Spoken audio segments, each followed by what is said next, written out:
don't know. We'll cover it a little bit. But also it's put strains on what peacekeeping is and what does that mean and what are the impacts for the future. So tonight we have two speakers. We have Arthur Sessink. He's a political affairs officer with the Department of Political Affairs and Peacekeeping Operations at the UN headquarters in New York. He has worked in South Sudan and Mali, and before he was at the Netherlands Ministry of Foreign Affairs and the Ministry of Finance. He's a Dutch national. Okay, and then we have Quejas-Risdon, who will be leading the event tonight. And Ron started his international career as in the Peace Corps in South America, and served as a labor negotiator, a court-appointed mediator, and then joined the UN Department of Peacekeeping Operations in 1993. And since that time, he served in high-profile places that mostly you don't want to go to, including Somalia, Kuwait, Iraq, Ethiopia, Sudan, and Afghanistan. Pick one. And then as head of office in Sudan, he completed nearly 2 decades as a worldwide peacekeeper, retired, and then came back. And with special assignments to East Timor, the Democratic Republic of Congo, and twice more to Sudan. He's also the author of now 3 books on his experiences in peacekeeping operations. And I'm sure if he twists his arm, he'll tell you how you can find those, what they are. All right. And Ron is also one of the other board members of the United Nations. So here is active in the UK as well. So, all right. Housekeeping. For restrooms, go out to the front. This room we're not supposed to be using at this point.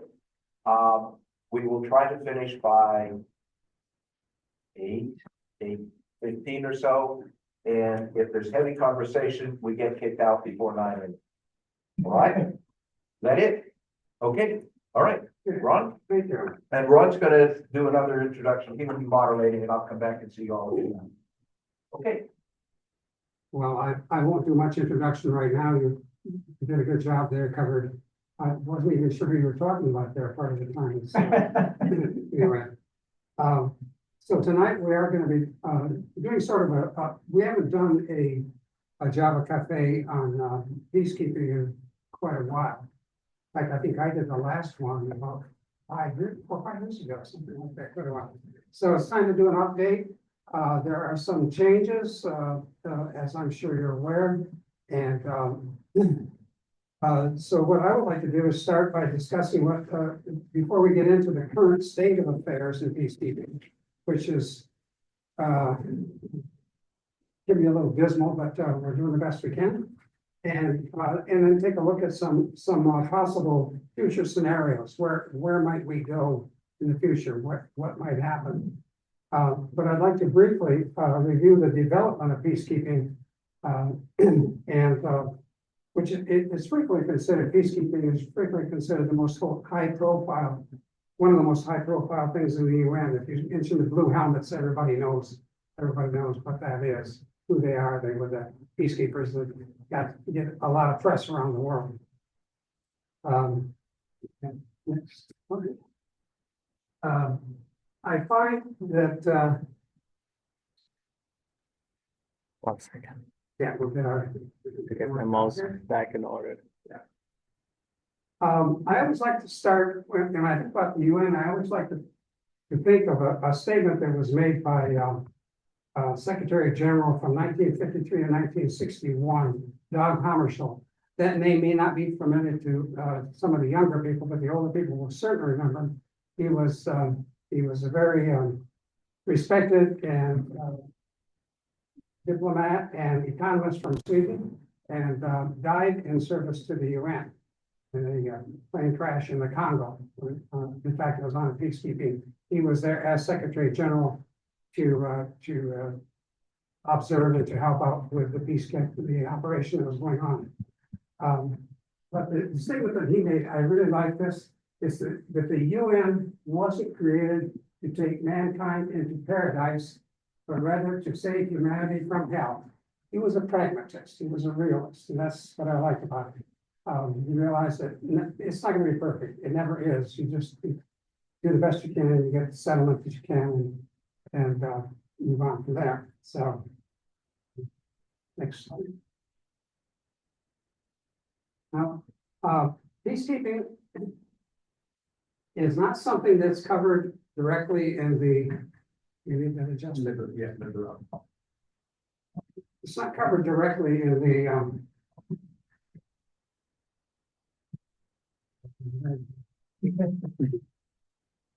not directly covered in the charter, the UN charter. It's the UN charter makes mention that the power and responsibility. I have to put my glasses back on. This old age is catching up with me.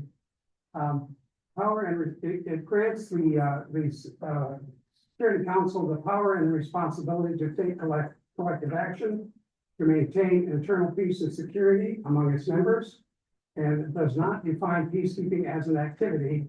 But from these few lines, peacekeeping has grown. It was started in when the charter was first adopted in 1945, when the original UN charter was adopted.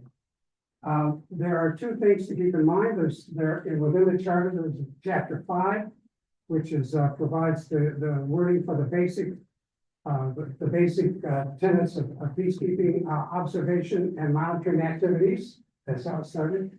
And then as time went on, we had to move into chapter 6, which granted robust peacekeeping, what we call robust peacekeeping. And that's where peacekeeping is granted the authority to use force to protect citizens, its own members, and to defend the mission's mandate, to act decisively rather than just observe.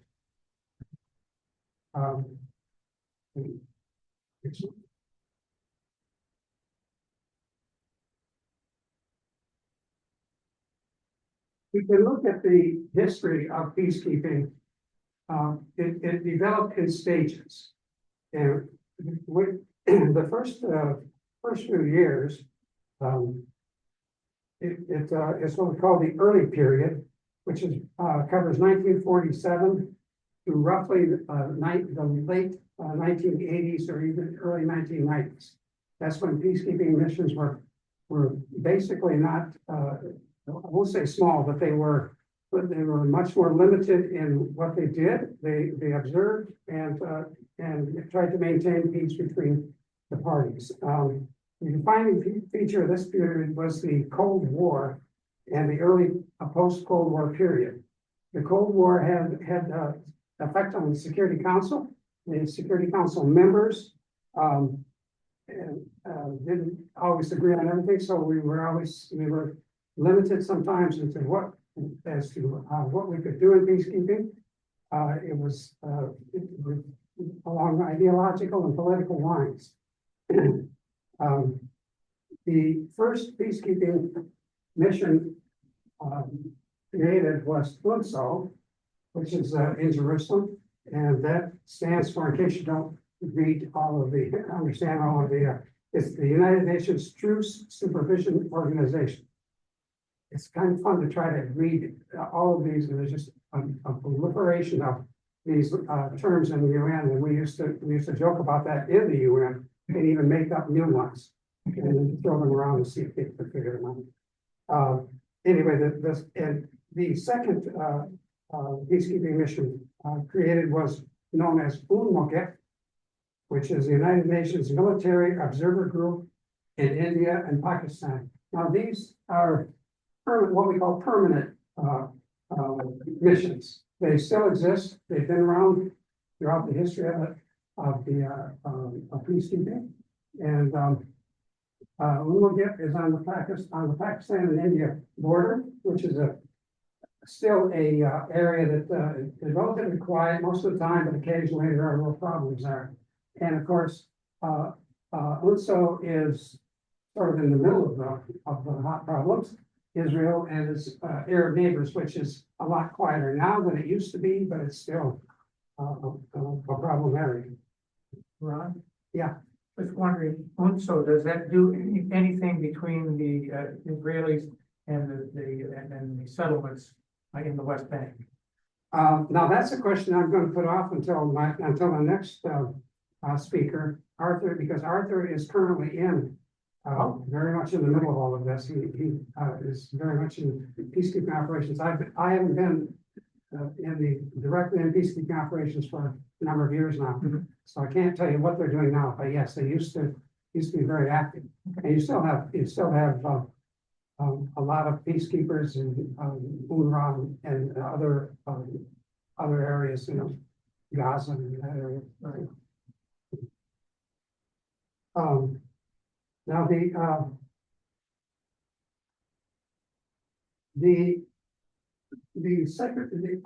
I should go back and just briefly mention that the Security Council, for those of you who don't have a great UN background, the Security Council is composed of 5 permanent members.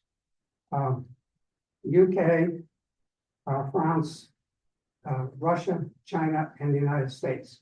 And in addition, there are now 10 members who are elected for 2-year terms from the general membership. So they could be any number of nations.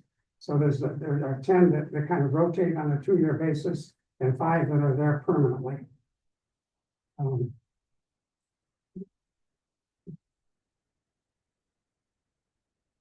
Now, in the post-Cold War period, once that took place, the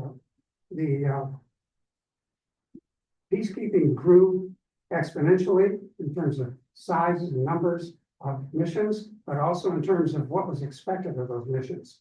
We saw not only a growth in sheer numbers, but also there was a shift from mostly military observational duties to include the inclusion of responsibilities that required specialized civilians, such as specialized troops, such as for training police, or rebuilding courts and establishing law and order, or rule of law, and also the inclusion of what we call DDM, disarmament and demining, which became a key issue as time went on. Much more demining taking place. Elections, I was involved in elections in several of the missions that I worked in. Civil affairs, human rights, and basically what I consider to be nation building. And that developed during this period, the post-Cold War period. So, and then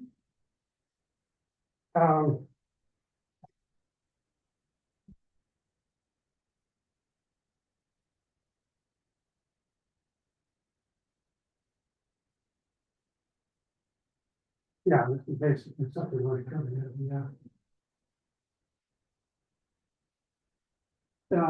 And as time went on, we got into what our cover. I don't want to go into this too much in depth because Arthur's going to be covering a lot of this, so I don't want to cover too much of it in depth. But we are now doing what we call multi-dimensional peacekeeping, which involves a lot of the things I was talking about. Peacekeeping operations nowadays are called upon to maintain peace, security, to facilitate the political process, to do a lot more than just observation, to protect citizens, to assist in DDM, the areas that we were just talking about, the organization of elections and so on, nation building.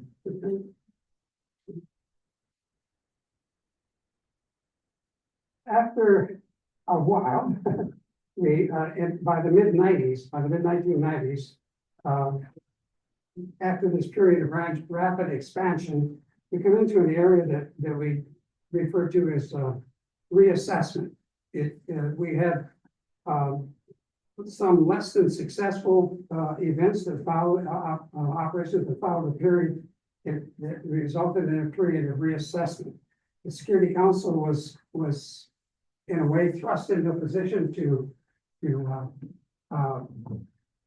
into positions where it was really not able to authorize sufficiently robust mandates to protect citizens or protect their own troops.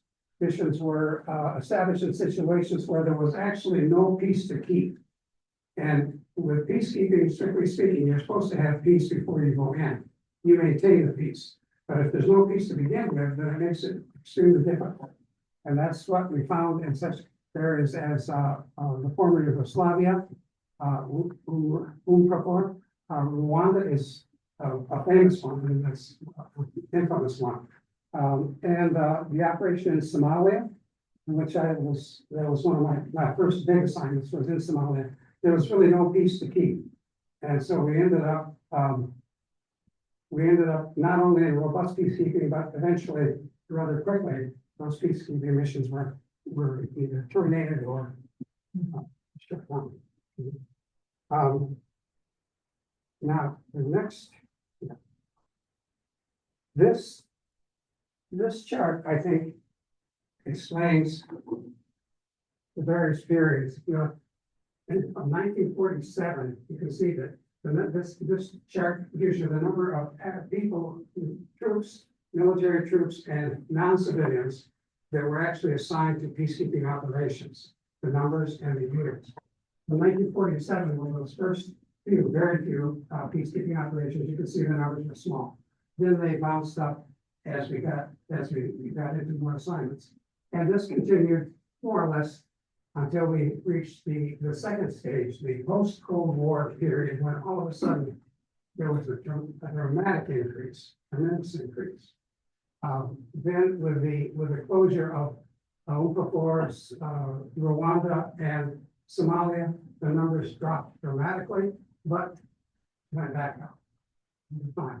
Now, and that's about where we are today. And this ends in 21, but it's been a gradual decline ever since. So the numbers have gone down over time, and we say a reassessment, not just in terms of can we afford this in terms of having the money, but also what should we be doing and how can we do it.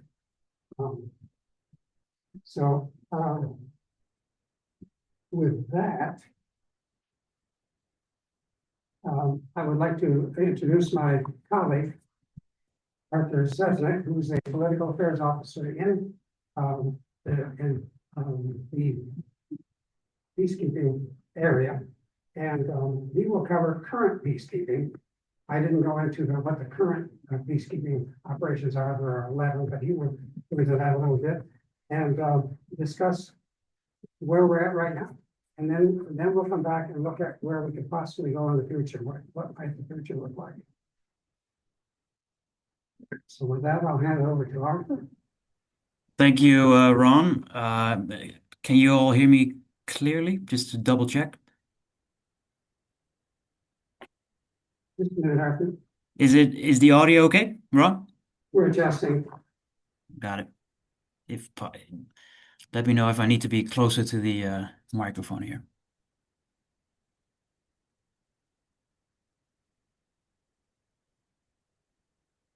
Okay, try now. Is this better? Or we still need to adjust?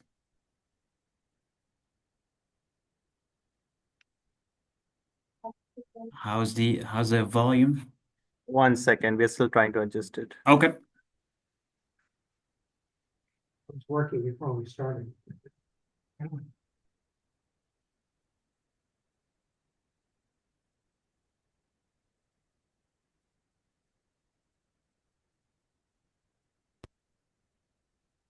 One more time. Is this better? No, not yet. All right. Want to use my mic? No.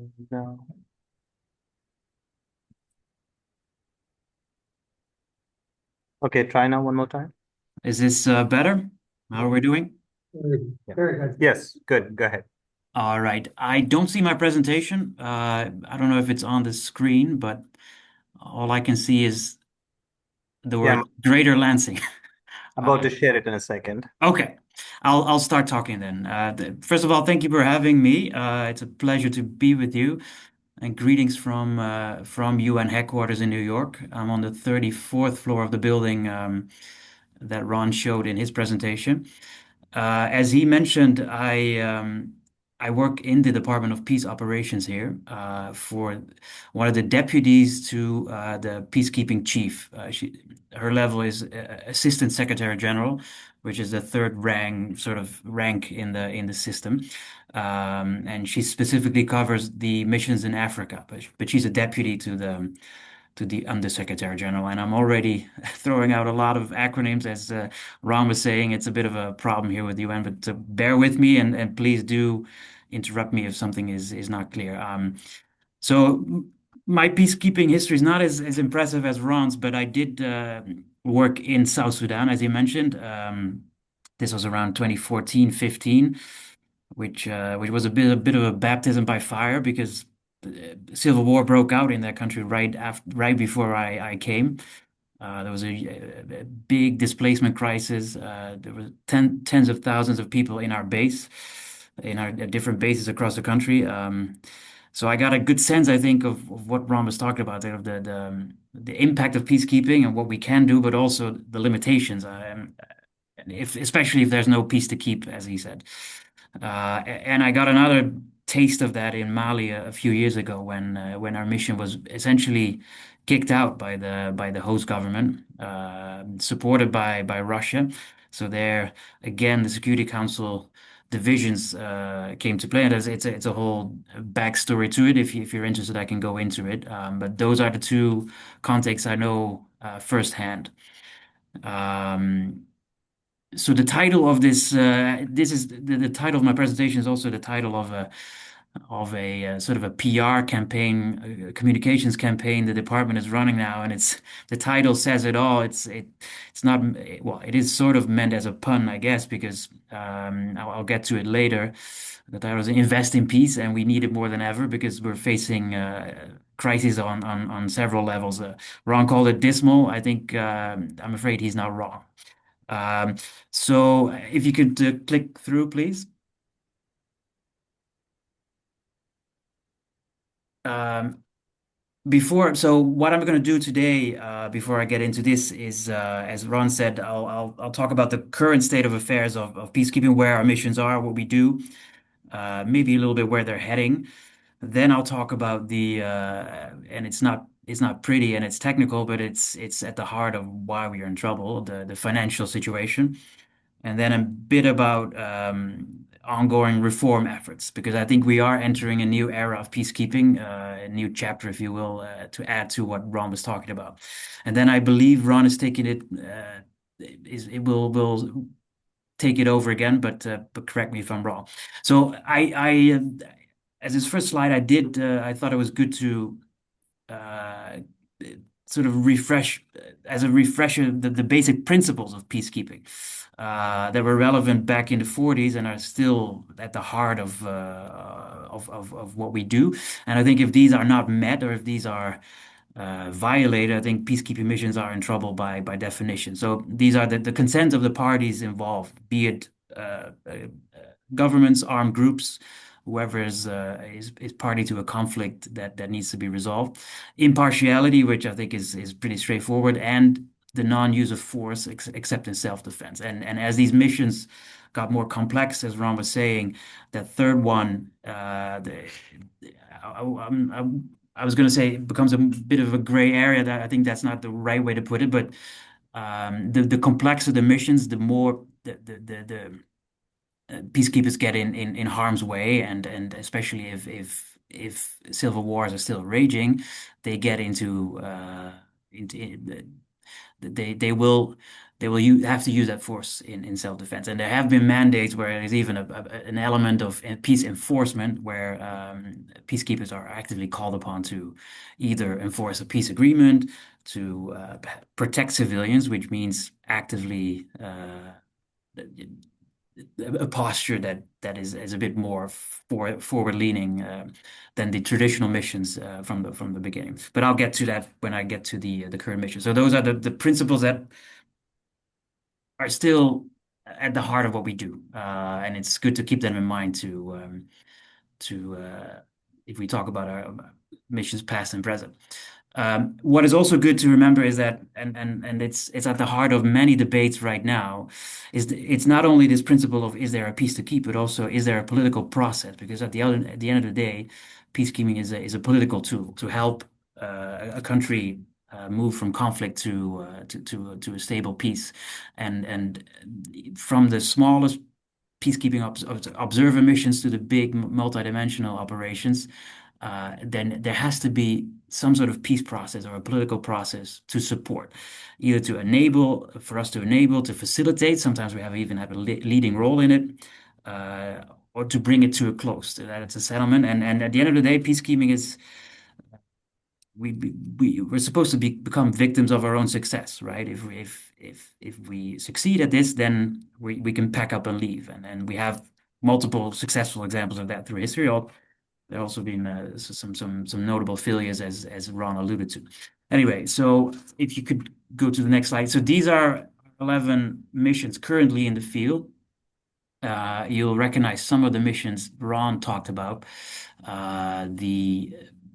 Permanent missions, as he called it. I think by now you can call them that, but they're at some point they're supposed to be dissolved. But unfortunately, in the Middle East, the reality is different. So some of them have been around for decades. The smaller traditional observer missions Ron talked about, specifically UNSO and UNDOF in the Middle East, UNMOGIP in between the mission in India and Pakistan.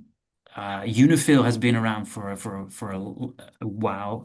I'll get to that later because that's one mission that will transition at the end of the year, and it's unclear yet what will replace it, if anything. Then there's it's a fairly straightforward observer mission as well in Cyprus, UNFICYP, but it already has a few extra tasks compared to some of the others.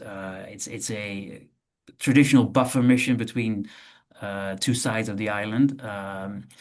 They have a few additional tasks, including trying to get community dialogue processes ongoing. So there's a civil affairs component, and they're heavily involved in the political process, which has been stalled for a while. The Secretary General is trying to move it before his term is up at the end of the year.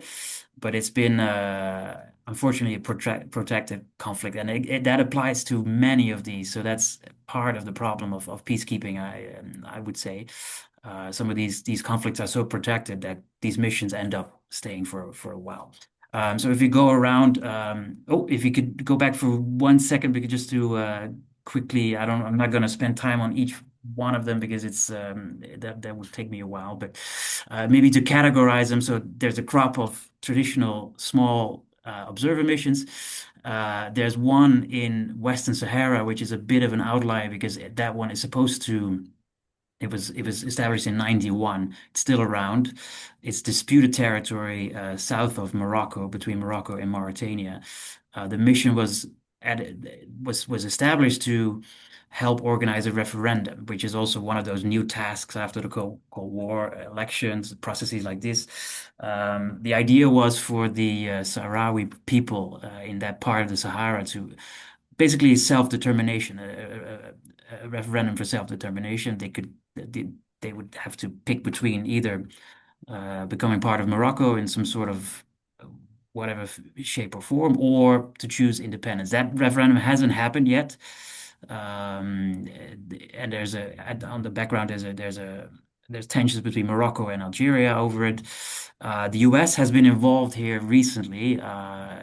There's a special envoy at the State Department. His name is Boulos, Mr. Boulos. He's been trying to rally these parties. We also have a UN special envoy, a top diplomat sent by the SG to help resolve this conflict. There has been some movement, so this mission might change after all in the near future.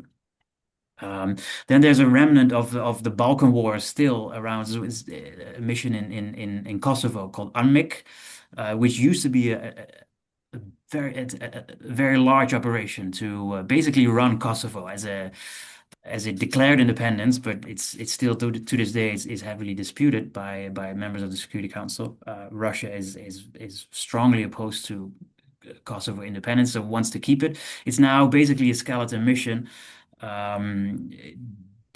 they have some residual tasks. It's mainly around, again, trying to get communities to get trust each other, to get dialogues off the ground. There's a human rights monitoring component, and then there's security and political reporting. But it's a smaller mission. Then UNIFIL is a bit in between. And like I said, under US and Israeli pressure, the council well couldn't agree on the extension of the mandate. It runs out at the end of the year. The US permanent representative here was very clear that his instructions, as per from his government, were to veto any extension. So it will end.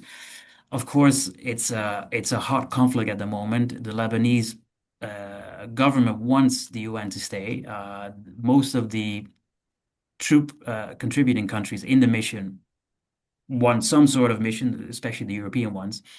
So the SG a few weeks ago presented a few proposals for the Security Council to consider. Either a follow-up mission under the UN flag, maybe smaller and focused on monitoring. There's talk of potentially an EU mission with the UN mandate. There's a few options, but that could potentially come up in the next part of the presentation on the future. But just to flag that this one, there will be movement one way or the other towards the end of the year. Then there's our missions in Africa. Those are the multidimensional ones, as Ron was talking about. So there's new generations of missions. Most of those have been around for at least 10 years. They have broad mandates, many troops. They have strong protection of civilian mandates. So as I mentioned before, protect displaced populations, protect refugee camps, keeping civilians safe, which is a topic in and of itself. It's a fairly new concept in peacekeeping.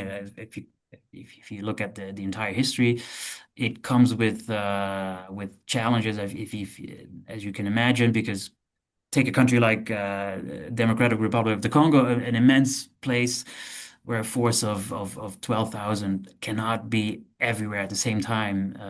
Whenever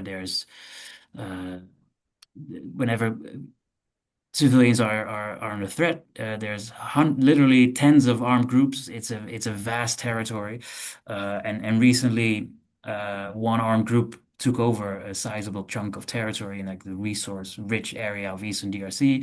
Rwanda is involved, so it's a very complex situation. The mission is stuck in the middle there. It will stick around for the near future. There was talk a few years ago of it potentially transitioning out. But the mission might change in character a little bit. And again, the United States is trying to broker a peace agreement between Rwanda and DRC. There might be a ceasefire observation element added to the mandate. But so far, there's still a big mission out there in Eastern DRC. Another one is in South Sudan, next door, and also next door in Central African Republic. That one, I think of all these big missions, MINUSCA in Central African Republic, which was created after that country descended into civil war like 12 years ago, and our armed group basically took over. And then there was total anarchy, and the mission was sent in after the French and some regional powers stabilized the place. That mission is actually doing fairly well. They organized presidential elections. Part of their mandate is to demobilize these armed groups and to try to reintegrate them into society, to help the government of Central African Republic extend its authority over the entirety of the country, and to again to help protect civilians, to deliver humanitarian aid. There's progress on all those fronts, but so now the discussion has started. When is the time for this mission to hand over tasks to the government, to other parts of the UN, the UN agencies? When is the time ripe? It's always a tough question because a country like Central African Republic, one of the poorest in the world,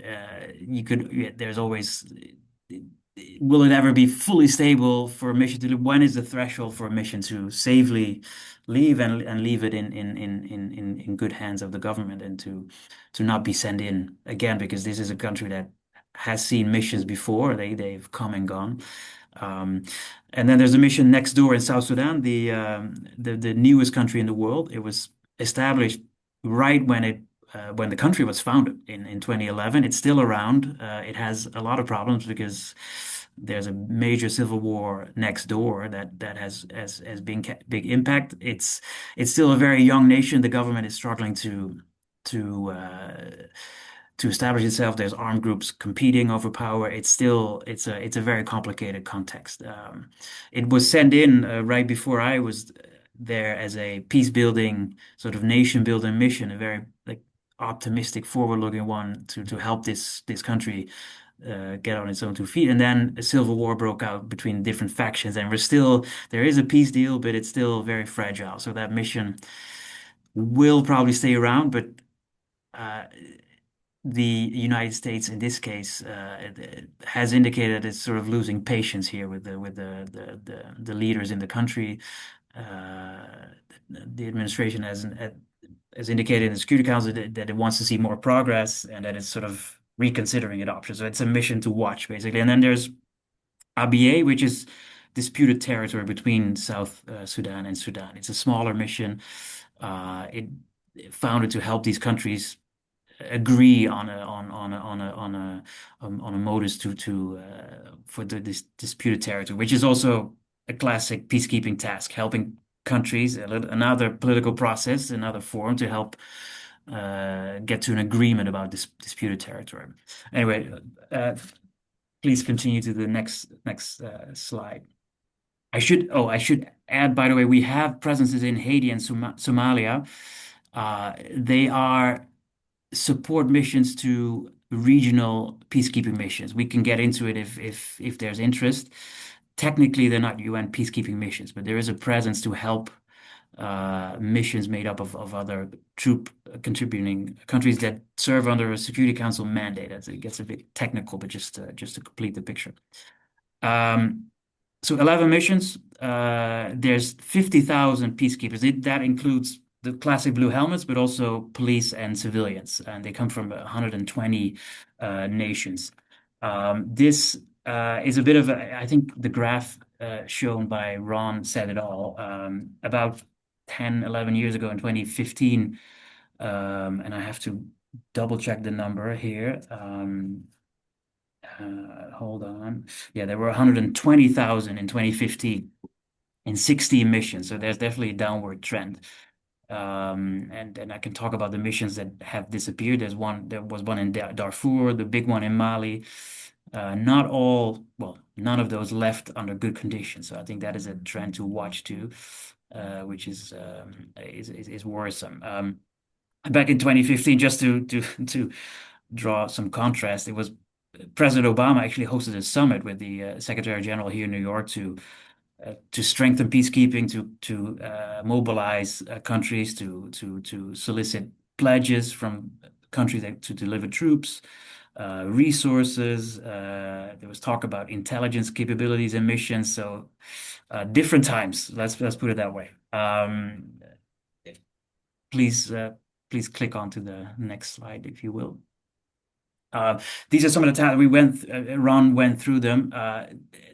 Nothing like the early peacekeeping days where all missions were classic monitoring only and unarmed peacekeepers observing. This is a bit of a taste of some of the tasks these missions, and especially the big multidimensional ones. But I think we went through them already. So on to the next, please. So this is what we're dealing with at the moment, and I think this is a key slide to indicate why the situation is so dismal, as Ron was saying. First of all, just to give you an idea of the size of our budget. So it's almost 6 billion. This is for all those 11 missions. Our fiscal year, I think it's the same as the US government, but it's about to end in about a week. So the committee that deals with the budget in the General Assembly is currently negotiating the budget for the next fiscal year. For all these, they take these missions. Each mission has its own budget, so they go through all of them to then agree on which is always very tedious, and even in the best of times, it's a difficult process, as you can imagine. We're talking about 193 countries trying to agree on budgets. It goes down to individual posts in missions, so it's always a very arduous process.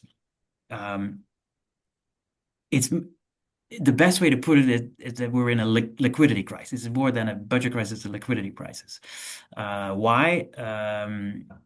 Because countries are in arrears, basically. I'll get to that. But before I get that, what's good to keep in mind is that the peacekeeping budget is separate from the regular budget of the UN. So it's a separate mission budget specifically for the blue helmets in the field.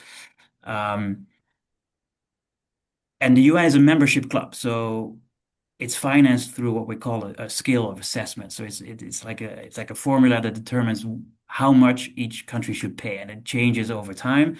It's based on the gross national income of a country. There's a few other factors that go into it. Developing countries, for instance, they have a bit of a discount. If you're a member of the Security Council, permanent member, the idea is you have responsibility for these missions, so you pay a bit more. Anyway, based on this formula, the US is the biggest contributor. It should pay 27%. Congress has determined that it should be a cap at 25%. China is the second largest, and then you can go down the list of it's basically the biggest economies pay the most. If you were to add all EU countries up into one, they would be the biggest contributor collectively, but so it's a membership club. So if members don't pay, we don't have other sources of revenue. This is it. We can't borrow, unlike governments, for instance. So if you could, it's a funny way to put it, but we're like a debt collection agency, basically, where we go around to member states and pleading with them to please pay on time in full. And as early as possible in the year, because there's a strange budget rule is that we cannot carry over budget from one year to another. And it's even worse than that if we have to pay countries back if we can't get the money out of the door quickly enough. So if countries pay all the way towards the end of the budget year and it remains unspent, we have to pay countries back. And the craziest rule of it all is that even money that we haven't received, we need to pay back. That's currently, thankfully, in that budget committee, it's a discussion, and the Secretary General is pushing hard to get this changed because it's no way to run a railroad, basically. And especially if we put people in harm's way in some of these most difficult and dangerous places, this is it's a lot of trouble. And it's particularly hard this year because, like I said, we're facing low collection rates. So again, we're like a collection agency. Some countries haven't paid at all, especially the US. We're expecting this year, and it's the fiscal year is about to close to face a significant shortfall. The total arrears, so the total amount of what countries owe to us. Currently, it was 1.3 billion at the end of the last fiscal year, so about a year ago. It's grown to over 2 billion, and the US owes, well, a big chunk of that. As you can see, it's 1.7 billion. That's sort of the arrears that add up over the years. That's mostly the Trump administration, the current Trump administration. This is usually the case, unfortunately, especially if Republican Party is in charge of Congress. Payments tend to either reduce or halt altogether. And as the US is the biggest contributor, 25% of the budget, you can imagine that we get in trouble straight away. it, China has been traditionally in recent years has been late with this payment, but they usually do pay, but towards the end of the year, which is problematic as well, with because of what I said earlier. We're facing the challenge to get the money out of the door. If not, we have to pay back. So this is, I guess, permanent members of the Security Council like flexing their muscles, and they're trying to influence, use the budget basically as a political tool to either for domestic purposes or to change things through the power of the purse, basically, which is problematic, to say the least. So what does that mean in practice? So we've had to make drastic budget cuts over the last 2 years, well, year and a half. That means sending home troops. Right now, it stands at already at 25% of troops and police. That's more than 15,000 uniformed personnel that just have to be repatriated because we can't afford it. Over 1,400 civilian staff lost their jobs. These are national, local staff, and international staff. And this is not, again, this is not because the mandates have changed or the missions have shrunk because of the mandate given by the Security Council. It's just because we don't have the money. We're running out of it, and then we have to, we're forced to do this. Otherwise, if we don't have any cash, we can pack up and leave altogether. So that means, and less forces mean less patrols, less freedom, like room to maneuver for these contingents to help protect people, less human rights investigation capacity, closure of field offices in remote locations because they tend to be expensive logistically, as you can imagine. Another big problem, and that compounds, is that, and again, it's fairly technical, but I want to try to explain it, that and I think it was mentioned before by Ron in the presentation, is that we reimburse troop countries for their for the troop and equipment they provide to these missions, and especially for developing countries. This is key because they don't have the resource. They rely on that, and we haven't been able to fully reimburse some of them. So essentially, one way to put it is that these developing countries that put their own troops on the line and provide the troops, they're paying for these missions, unless, of course, the US and others do pay the full bill, and then we can normalize and stabilize the situation. But that, I think, is it in a nutshell. Which is why, again, you can click through, please. Is why the slogan "Invest in Peace" is so apt, because it's not only about reminding parties to a conflict to invest in political processes, like as this quote of the current Secretary General suggests, a peacekeeping operation is not an army, it's not a counter-terrorist force. Sometimes there's confusion about this, or a humanitarian aid delivery agency. It's at the end of the day, it's still a tool to help solve a political problem. So parties need to invest in it to make it work. It's also a reminder that peacekeeping is a very cost-effective mechanism if you think of it. And there's a statistic we often use. It gets a little old, but compared to the NYPD budget, annual budget here of the police force in this city, that budget is 6.5 billion. So if you go back to the peacekeeping budget for all these 11 missions is 5.3. Another really sobering statistic that was dug up as part of this campaign is that all the militaries in the world spend our peacekeeping budget in 16 hours. So there you go. So that's it might be a silly comparison, but it does tell you, like, this is a cost-effective, smart event. It's not a lot of money we're talking about, if all things considered. But it only works if member states pay in full on time to set these missions up for success. So it's basically paying their dues. If not, there's real limits, of course, of what we can do, and we can get into it, what that means for the future. But it is a bit of a tragedy, because I think peacekeepers make a difference in people's lives every day. They protect civilians, prevent violence, help deliver humanitarian aid. They stabilize the most remote and fragile regions in the world. Um, and this liquidity crisis is endangering all of that. Next slide, please. Um, I'll start. Well, I'll go through I brought a few pictures of what peacekeeping looks like in 2026, but maybe and Ron asked me to talk about this as well. Just a few words about what we do, because we do realize that we have to move with the times. Peacekeeping is entering a different era, as Ron said. There's been different chapters through history. Times are changing. It's not just the liquidity crisis, right? The world is changing as a whole. Conflicts are changing. Technology is changing. There's a lack of appetite in Security Council for these big multidimensional missions. So we have to get with the times as well. So we have engaged in a few reform processes here. One of them is I don't know, maybe you've heard of it. It's called UN80. The organization celebrated its 80th birthday last year.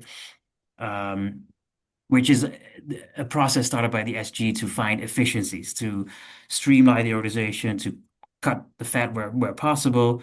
It was in response to this funding shortage we were talking about, because it's not only peacekeeping, it's a regular budget, it's the humanitarian agencies.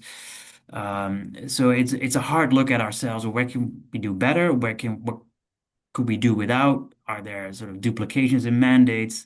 Should we look at our whole structure? It's a cost-cutting exercise, but it's with a view to set ourselves up for this new era. That includes also to a fresh look at what we call in a bit of a it's a bit of a UN jargon term, but the peace continuum. So the way the organization looks at conflict is not just peacekeeping as a tool to deploy and to help resolve a conflict, but it starts with prevention, and that's one of the other key tasks of the organization, and one of the roles for the Secretary General, to prevent conflicts from happening, to use his what we call good offices, diplomatic role to mediate, to help conflicts from breaking out in the first place, because that's the ultimate smart investment, of course. If you could save all the money that goes into missions or to military responses. So that's like the starting point of the continuum. Then it goes to conflict management through these missions, but also we have missions in the field that don't have blue helmet troops, but are only are bigger missions with political capacity. So people to do most of the tasks, some of the tasks that peacekeeping missions do without the blue helmets. This is only possible, of course, in contexts where there's no ongoing hot armed conflict, because otherwise they would be in a lot of danger. But that is another tool, and we have used it throughout history. The political missions can range from one special envoy sent by the SG with a few advisors to bigger missions that do all kinds of have advisory roles for governments that come out of in post-conflict settings. Libya, for instance, is a prime example. There was a mission like that in Somalia. It is closing. Then. There have been two other reform processes that I want to mention also to guide us through the next phase of the discussion. One of them is that the department has commissioned an independent study last year to look into what could future models of peacekeeping look like in light of a changing world and different conflict developments. Very out of the box. It looked at the new threats, asymmetrical threats, in many of the contexts where we operate, where there's armed groups, terrorist groups, there's criminal networks. All of them use technology ranging from drones, but also mis and disinformation. Stuff that we didn't face in the 90s, basically, but that are factors that determine when a mission can be successful, or what sort of are limits. So it's something to look at. So they came up with a whole range of models for what they could see as future potential mission. It's available for the public to download. So I can put a link in the chat, or I can share it.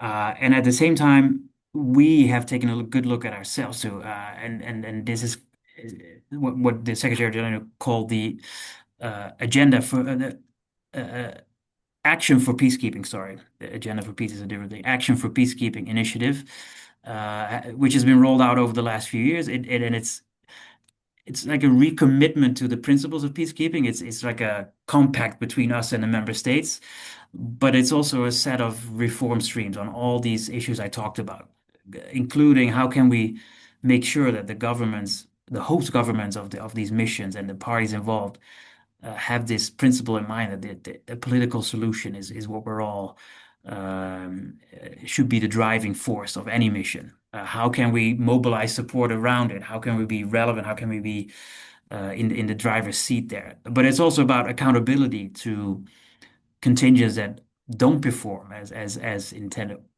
and accountability for attacks against peacekeepers, because this is still a very dangerous business, and I have to go back to find the exact number. Well, give me 1 second. 59 peacekeepers lost their lives last year, so that's 2025. And recently, since the recent war between Israel and Hezbollah started, 7 peacekeepers in UNIFIL already lost their lives. And every year, the Secretary General hands out medals to peacekeepers that lose their lives in the line of duty, and not unlike the U.S. Army gives out medals for courage, exceptional courage. And every year there's plenty of candidates because this is a very dangerous business. So part of this reform process is always also to look at how can we best protect our people, and how can we make sure that if there are attacks against peacekeepers, how can we bring perpetrators to justice? And the Security Council yesterday adopted a resolution about this. So anyway, that's another reform process that is ongoing. So just to say that it's not just member states that hold us accountable and try and see the world through as it is now, and there is discussion among member states of what missions should look like, but it's also happening inside the house. I showed a few pictures if you can go back. So this is sort of the face of peacekeeping in 2026. It ranges from this first picture is in Congo in DRC. This is a patrol in a remote village in North Kivu province. So they go out every day to help the people in these villages if there's indication that the armed groups are active, if people need to be evacuated, if people need to be helped to UN bases for protection. This is what that looks like. And then there's also the next photo, which is in one of the smaller observation missions. Oh no, sorry, this is UNIFIL. So this is Lebanon. But this is also peacekeeping. So just unarmed observers, it still exists, as Ron was saying, since the 40s. This is still happening. This is UNMOGIP between India and Pakistan. But it's also the next slide, which is peacekeeping. It's not just the blue helmet military guys, but they're there to help civilian staff organize events like this. So this is one of those communal dialogue processes. This is, I believe, in South Sudan in a remote location. So missions help broker peace deals at the local level, for instance, and it's often and it's not always in the limelight, but that's a key role of what missions do. So peacekeeping looks like this too. And then I think I have one more photo I dug up, and this is the humanitarian aid delivery that is possible in many places because we have peacekeepers. So it's keeping people alive, basically. And then the next slide is another task that is often overlooked. It's demining, which is a big task in many peacekeeping settings. And it's not just classic landmines; it's IEDs, it's unexploded ordnance in wars. This happens in Gaza, for instance, too.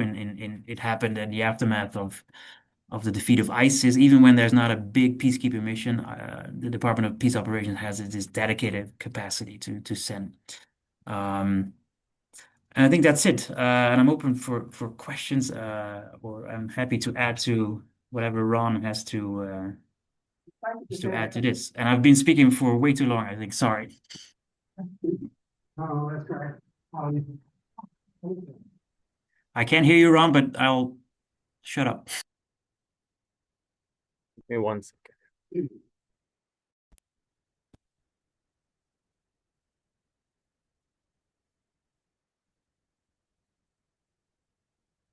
I know. Okay, can you hear me now? Sounds like an advertisement. Can you hear me? Can you hear us now? Testing.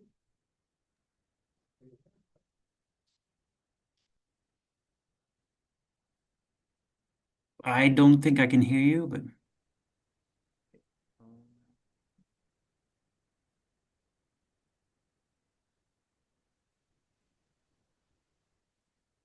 Okay.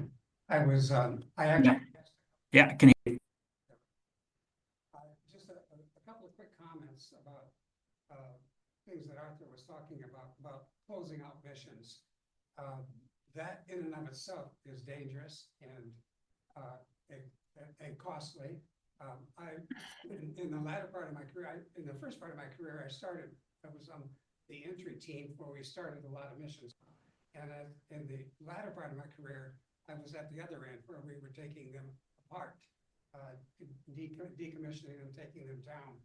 And it's not just that you have, for example, in Sudan, we had, when we were closing out Sudan after the elections, it wasn't just that you had millions, almost billions of dollars worth of computers, medical aid,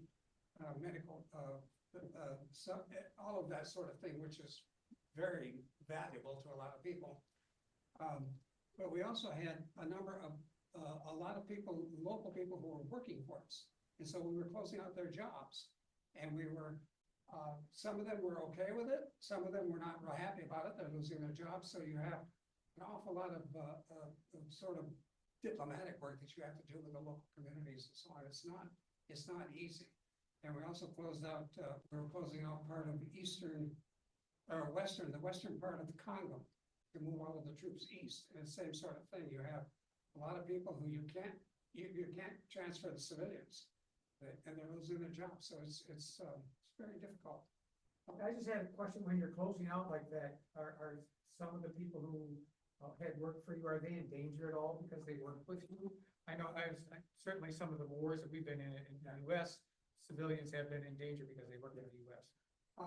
Yeah, usually it's maybe not quite to the extent that you would see in Afghanistan or Vietnam, that kind of thing, because it's more like the attitude seems to be they can make money, and there's really are not a lot of other jobs. So that we didn't run into that so much. It was just the people were losing their livelihoods, that kind of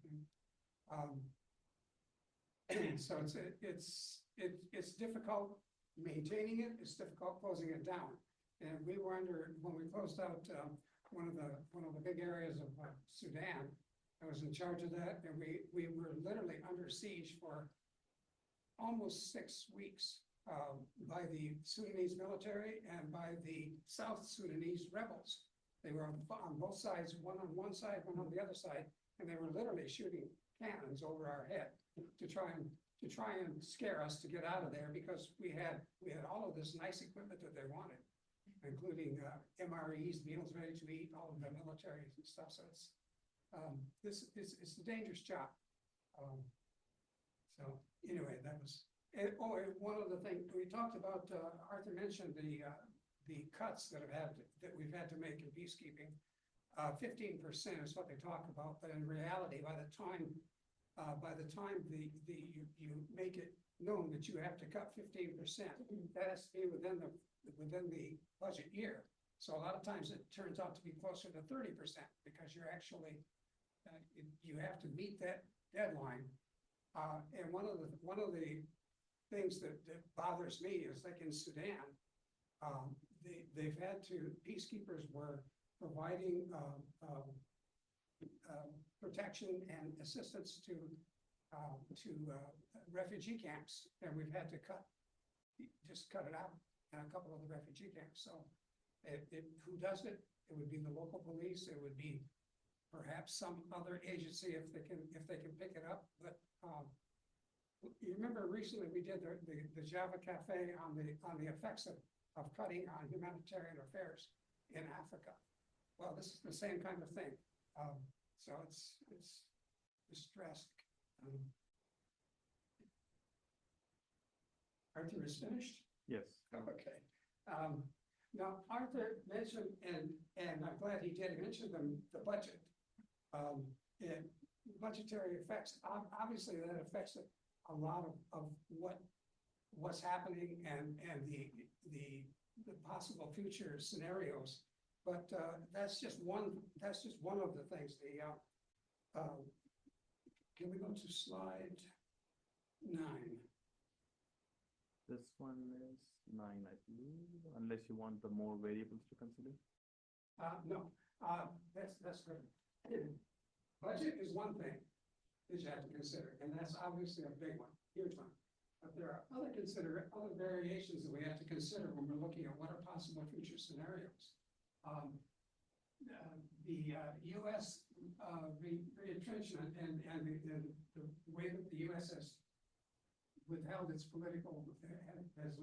money has reduced the political sponsorship and the financial resources that in the past we were able to offer to the UN. And to put it bluntly, if you're paying the bill, you have a little more to say about what's going on.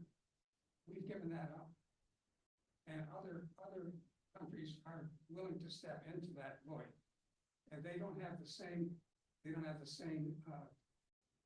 ideas, the same ideas, the same values, they don't have the same missions that we do. So it opens the opportunity for the mandate, what we call mandate drift, from what used to be more like humanitarian, much more of a humanitarian issue, to much more of what we call sovereignty issues, just the country, the survival of the country. And so you don't have the money, you don't have the resources to put into things like humanitarian affairs, into child soldiers, that kind of things. It just changes. By us withholding our money, we're also changing the structure of peacekeeping missions in the future. Host nations, Arthur mentioned that host nations have also gotten a lot more contentious over the years. It used to be they just kind of accepted. You're there, we'll work with you. They don't do that so much anymore. Sudan was a good example. Sudan was, it was difficult dealing with a host country, and that seems to be happening more and more. And as a result, the mission leaders on the ground, people that are actually in the mission, like I used to be, have to adapt their behavior just to keep the mission going. You have to support your force protection, and you have to mandate diplomatic relations. All of that changes as the money changes, and the emphasis of the mission changes. All of that changes as well. So it's not just a simple thing of they don't have money, or somebody's withholding money. They're also withholding support. They're also, in a way, changing the whole emphasis of what we're doing. And if you're a little bit suspicious like me, you can't help but think maybe that's why they're doing it. So that's yeah. Okay, now next slide. We're starting to run a little late on time, so oops. No, there's one.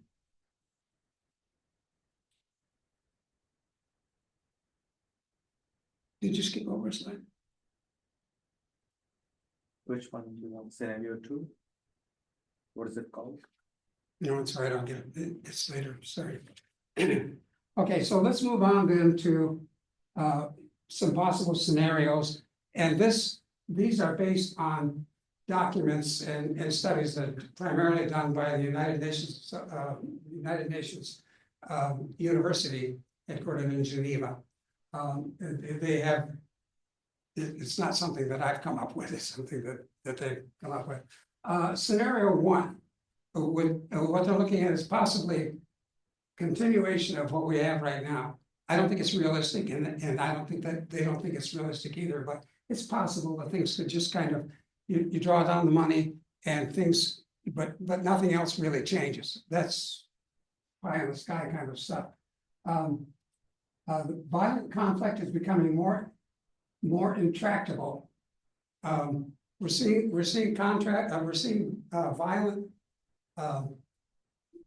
violence and wars and so on happening in the same places over a number of years. You close a mission down, you think everything's fine. 2 years later, 3 years later, you're right back in the same mission, basically fighting the same battle again. So these, there are reasons for that. It's not just that people like to fight.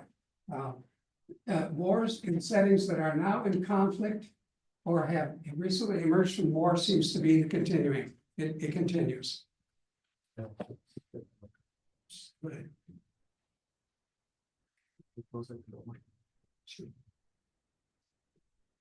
Under this scenario, it's maybe I should just leave that alone. It's quite possible that 2030 could be essentially the same as 2020 in terms of where we're located and what we're doing. I'm sorry, could you hear what I was saying? Anyway,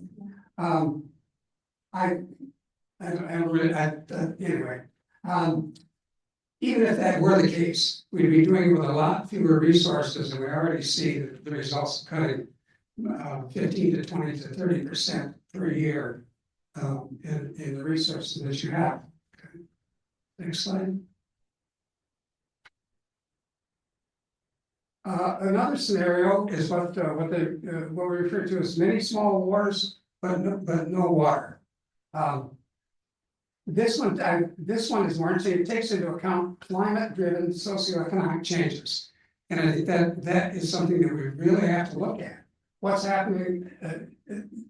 The climate change not just results in socioeconomic changes, but also demographic shifts. You have large numbers of people that simply cannot stay where they were. They're going to have to move, and when people move, then they bump into other people. They're going into other people's territory. It just compounds the whole thing. This is posited on a long, gradual economic decline for some of the world's most fragile regions. It isn't going to get any better for a lot of people. It's going to get worse. And this results in deepening political and economic exclusion of people. When people are excluded, they're left alone. And when people are left alone, then they do what they have to do to survive. Higher levels of social unrest will result. And at the same time, the governments that are left there are in a weaker position because of all of this change, are in a weaker position to deal with all of that. So, and that we're positive that will just continue, not just over the next 5 to 10 years, but I think much longer than that, resulting in the emergence of many localized conflicts that we don't even have right yet. They're going to be coming up, driven by economic shock, by dissatisfaction with the ruling elites, the people that are in power. It may create a scenario, could easily create a scenario of a lot more small conflict zones, fires, basically, that with fewer resources to put into it. So more fires, less water to work with. Okay. Next slide.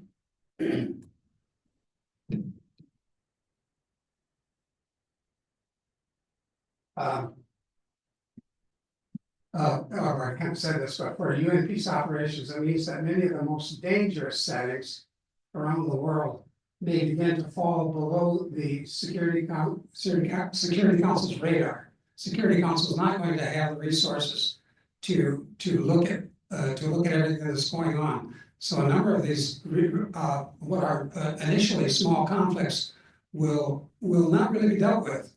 And and as the peacekeeping presence gets smaller, but they're right there on the front line. They have fewer resources to deal with, more that they have to deal with. Again, just a lot more fires and a lot less water to put it out. So it's not encouraging. Next one. Scenario 3. This one, I think gets into some interesting areas, the increased willingness of large powers, world powers, and regional powers to directly involve themselves in civil wars, proxy wars. That's becoming much more common. It's raising the likelihood of escalation into a proxy war when you may have two groups that come together, but they don't just represent themselves, they represent the people that are supporting them, that are financing them. So there's much more danger that it could, one of these small proxy war kind of things could evolve very rapidly into a major world situation. And the fewer peacekeepers we have to even just be aware of what's going on, the more danger it is.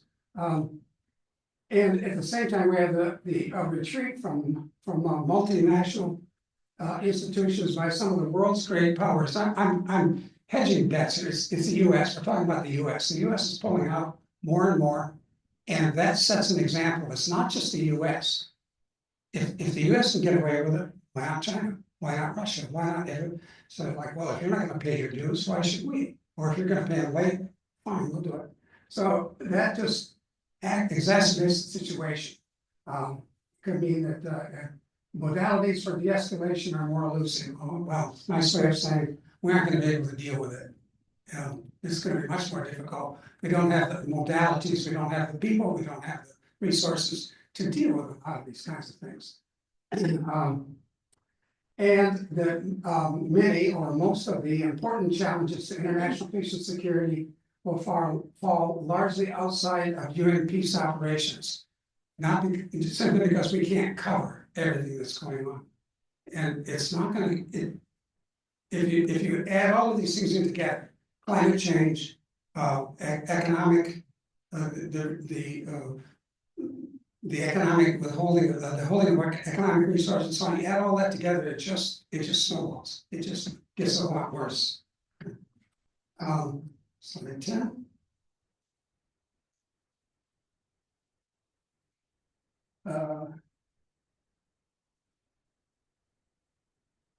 Okay. Within scenario 3, there's one little glimmer, or one thing that I think is interesting, is that the UN may, and Arthur, if he's still on, he and I have talked about this, and we have, I think, a little bit different views. So if he's on, we can talk about this. But that the UN may need to rely even more heavily than it does today on partnerships outside of the UN, relationships outside of the UN, with regional and international actors who have a direct interest in what's going on in a particular area. They'd be willing to put their money and their troops in if they realize they've got skin in the game. Pardon me to put it in kind of. Let me ask, what you're saying, non-UN, are these non-governmental organizations? Some of them. Some of them? Some of them. The one that I'm thinking of that I can point to most quickly is an example of what's going on right now in Haiti with the new, what we call GSF, the gang suppression force. It's UN sanctioned, it's UN, it's affiliated with the United Nations, but it's primarily sort of on a dotted line kind of thing. It's the Organization of American States in conjunction with the US. Again, it's close to us, we're involved with it, we're concerned about it.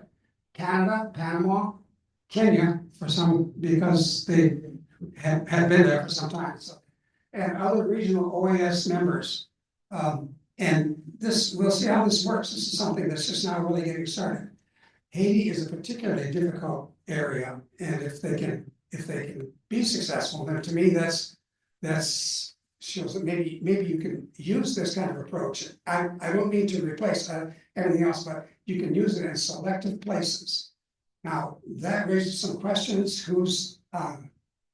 Why are they in there? What do they want to get? If it's not the UN directly, if it's the UN in conjunction with other organizations, then it muddies the water kind of thing. But maybe we may have to go in that direction. We may have to use and adapt by using approaches like this.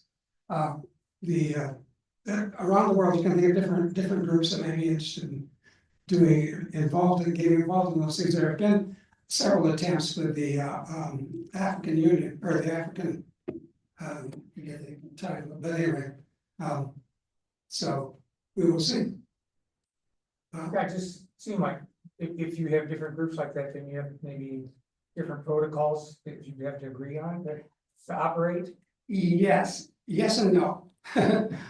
Yes, they obviously they're going to be, because they with the group in Haiti, they are going to be basically operating with much more autonomy than a traditional kind of mission would. But at the same time, they have to, they still have to comply, at least on paper, they still have to comply with the UN mandates. So but obviously on a daily basis, they're gonna be making their own decisions, they're gonna be doing their own things. Now, that can be good, it can be bad.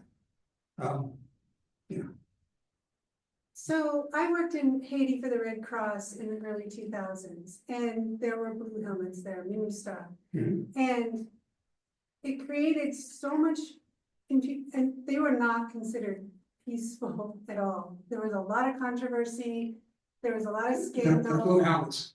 Yeah. Blue helmets, yeah. Oh, yes, there was a lot of scandal. So I really appreciate that you've been talking about all these other things that peacekeepers do, because I only knew them as the blue helmets. And yeah, in Haiti, it was disastrous. And it created this lack of trust between the people and the UN, because on one side, you've got the UN shooting people with big guns patrolling around. On the other side, you've got UNICEF that's supposed to be vaccinating children.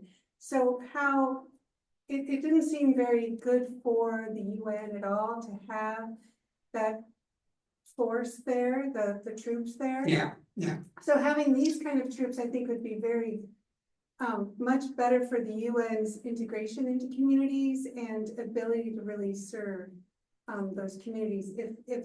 If we separate the military from the other programs that people are trying to do, and really keeping peace, which is what it sounds like the other activities that peacekeepers do really do support peace, as opposed to just.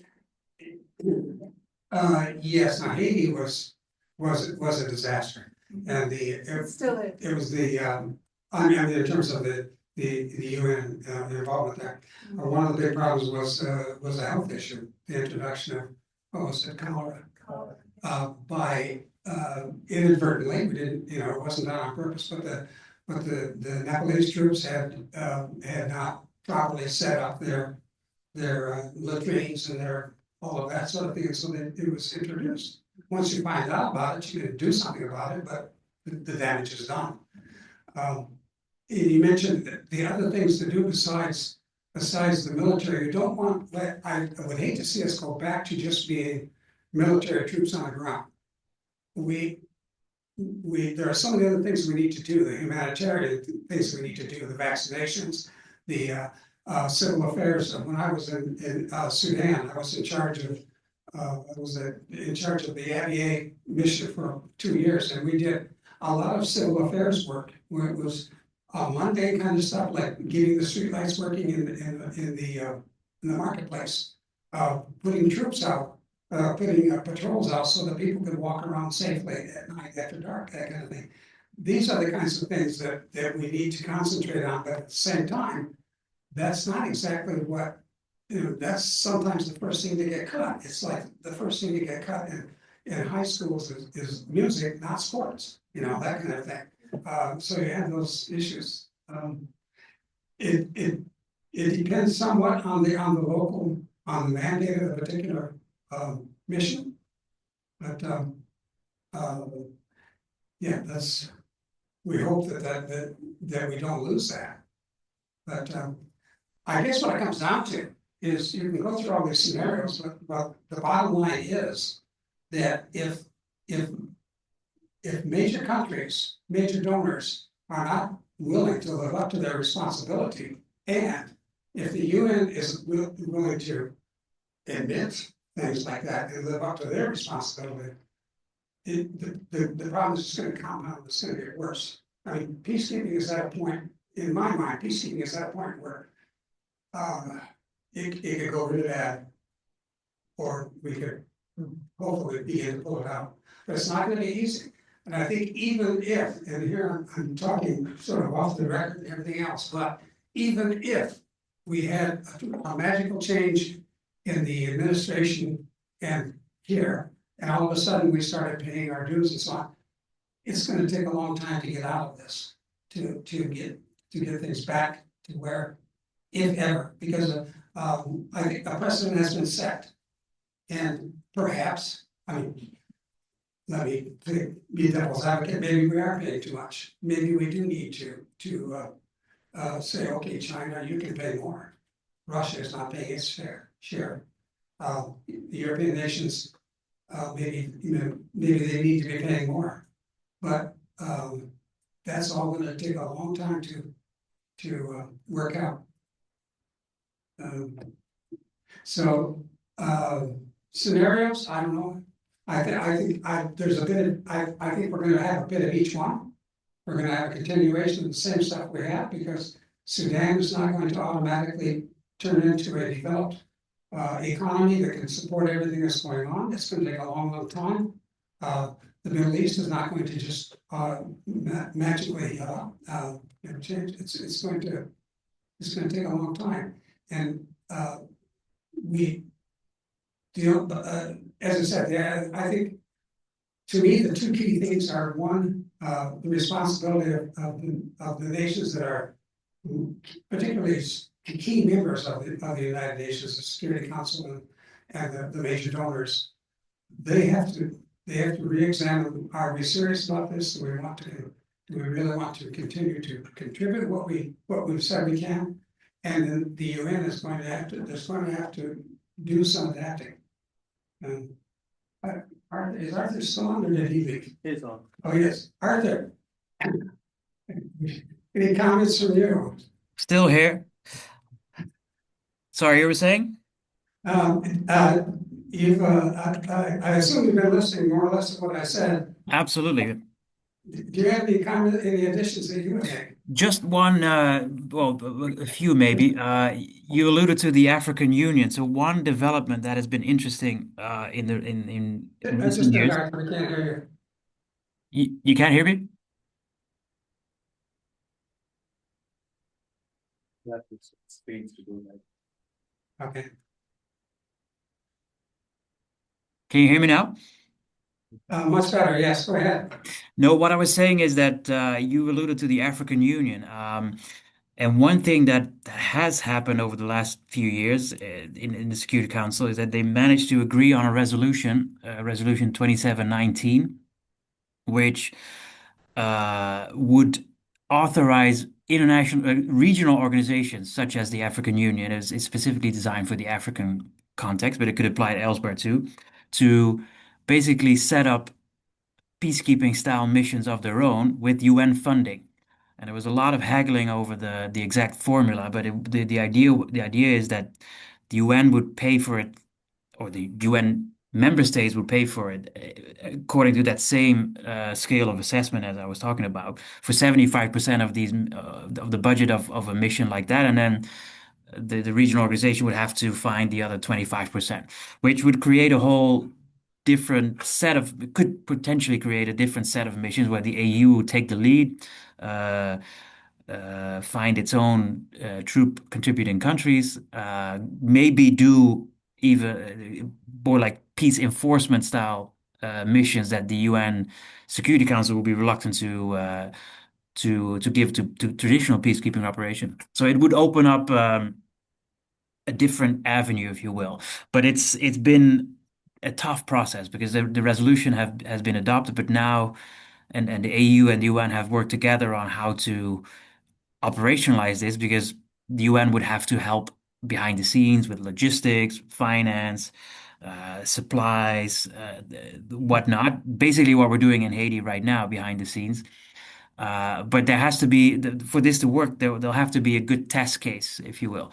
There hasn't been one. Somalia was under discussion, but the U.S. blocked it basically. And I think and this I think already started under the Biden administration. There was a lack of confidence that this was a good case where this money would be well spent. And there was confusion about oversight. Then there's human rights concerns, and I think that's to the point what was made earlier on Haiti. Even if we don't, and I agree, of course, everybody can agree that MINUSTA has at the very least a very troubled history, which is part of the reason why we're where we are where we are. But even if we are send in this gang suppression force, the human rights concerns will remain. This is a very volatile, difficult context for any mission, be it UN or not, and especially if there's a sort of a very if there's a peace enforcement element, the term says it all. These forces are supposed to actually actively fight these gangs. Will there be enough considerations to human rights in this fight? Will there be accountability for any civilian casualties? Who will have that overview? Is there any accountability? And so these questions then come into play, of course. If that is the future, these type of missions, there are potential downsides as well. The Security Council is technically still in charge because they authorize it and the council mandate is there. But what if something goes wrong? A peacekeeping mission is directed from New York through established procedures. People know exactly who's doing what. We can recall troops. We can discipline troops, and God knows we've dealt with that in many contexts.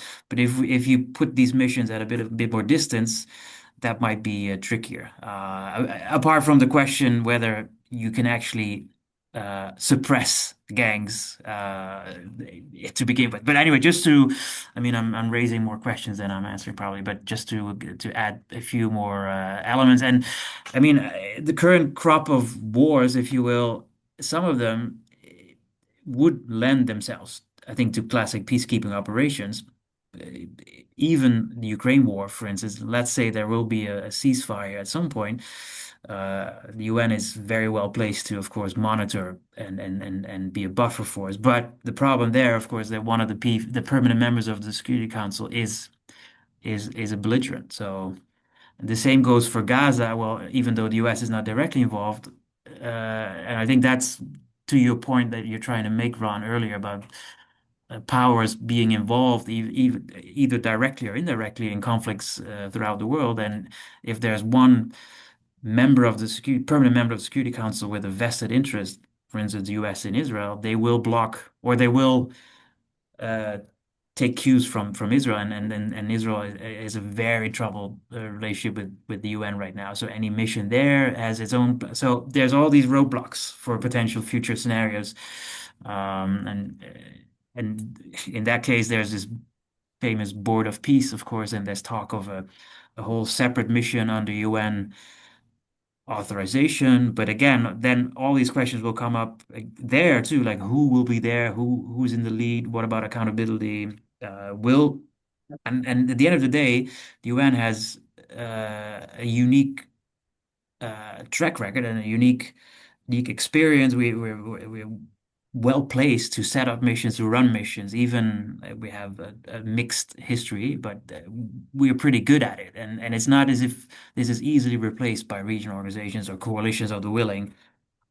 Maybe for like actual war fighting, yes, but the types of missions that we've deployed in the field, it's a complicated business. So there's pros and cons, I guess, if that helps, Ron. That's what I was saying. I don't, when you talk about gang suppression and those kinds of examples, they will not, it's not that they're going to replace peacekeeping at all. they're gonna be a minor part of it, but.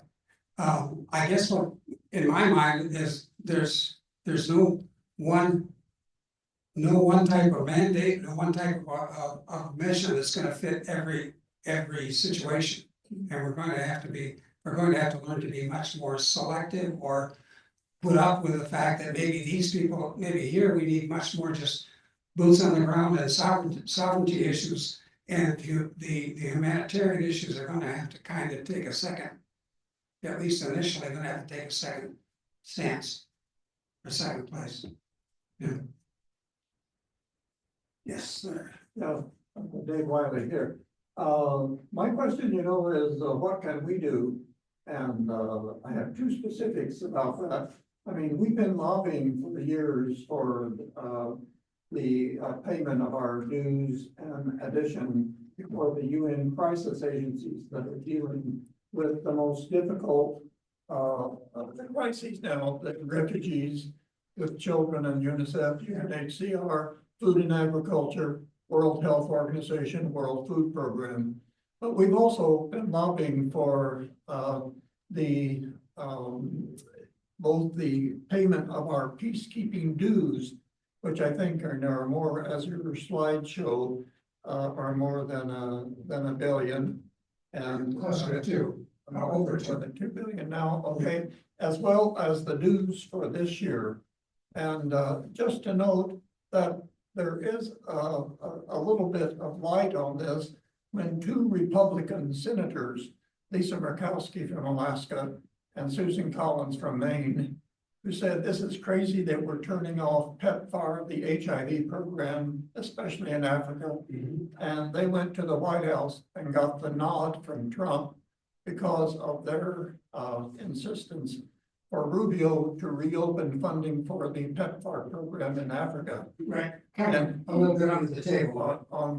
And even though Rubio cut in half the reimbursement for the annual cost of the PEPFAR program, founded by Republicans, by the way, there is money that's gone back, 2.6 billion has gone back to the PEPFAR program in Africa, Latin America, and South Asia. So, there is an opening, it seems, that to lobby the present Congress in spite of the resistance because of Trump's giving in. We've learned recently that members of the State Department have been giving back research money for African medical issues on the QT. They're calling up the former researchers who lost all of their funding and say, we'll give you half of it back if you promise not to work with South Africa, who's the big enemy of us now, allegedly. But the second thing that we can do, besides that lobbying of the present Congress, is there's a possibility we could have a new Democratic Congress after the midterms coming up.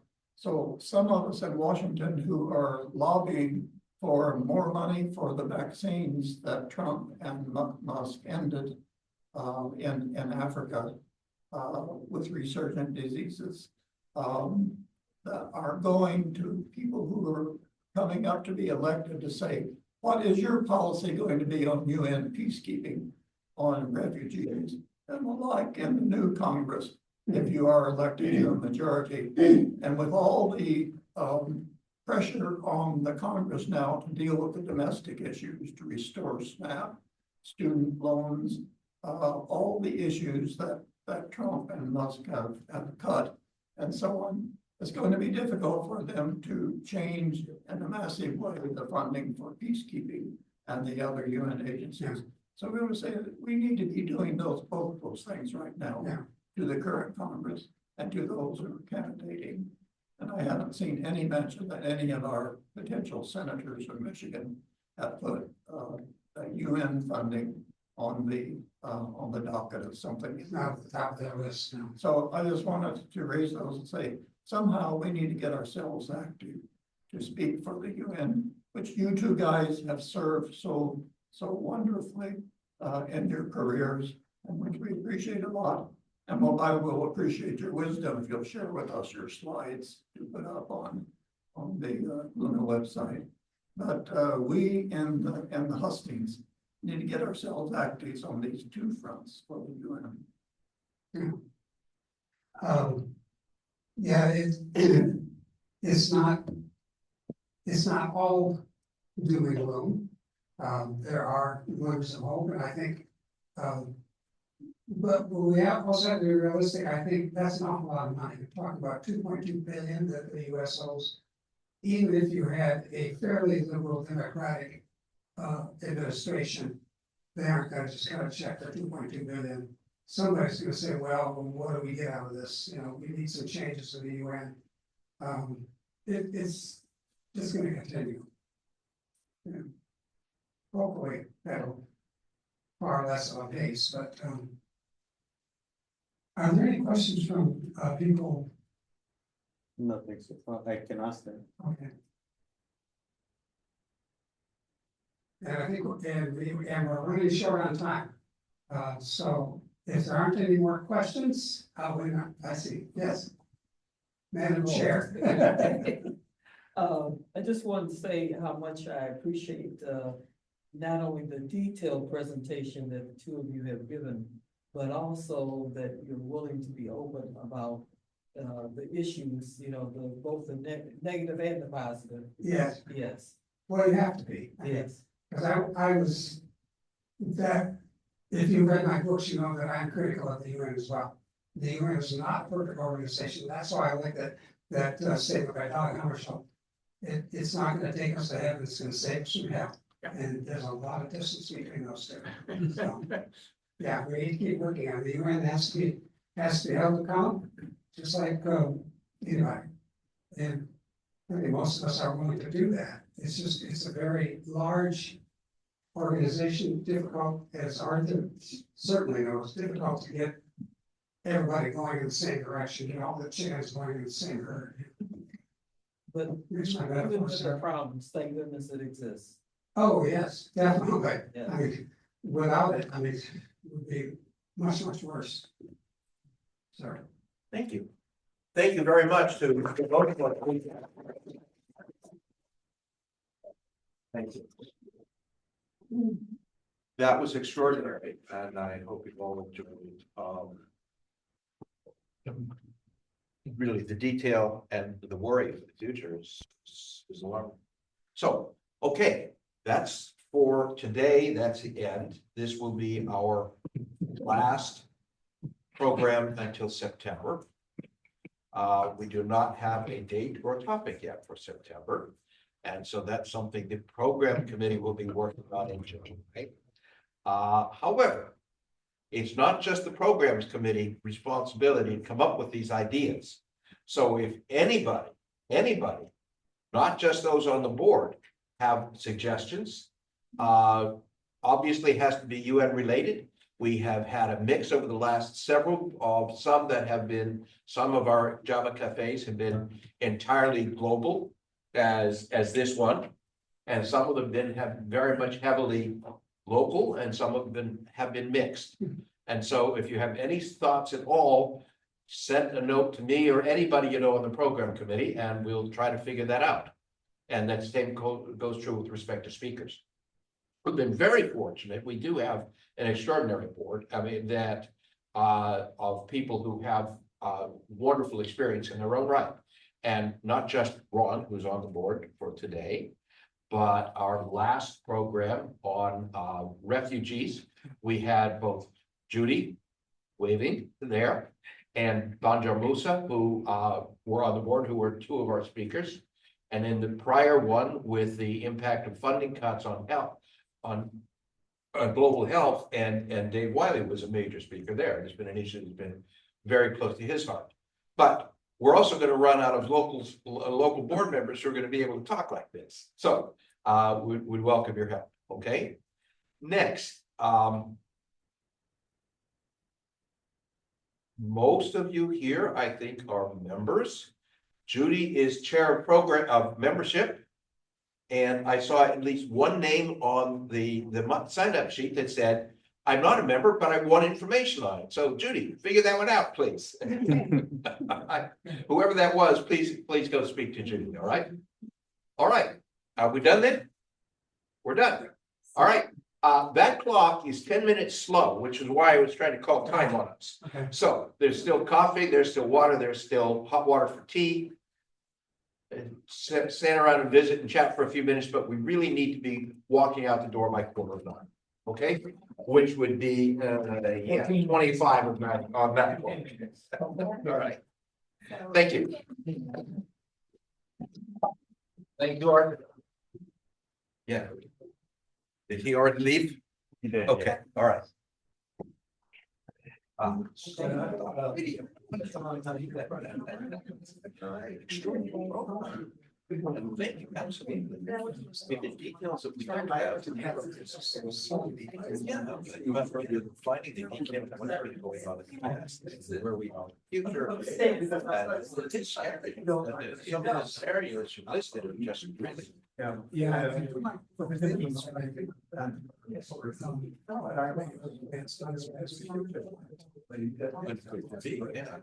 Well, especially with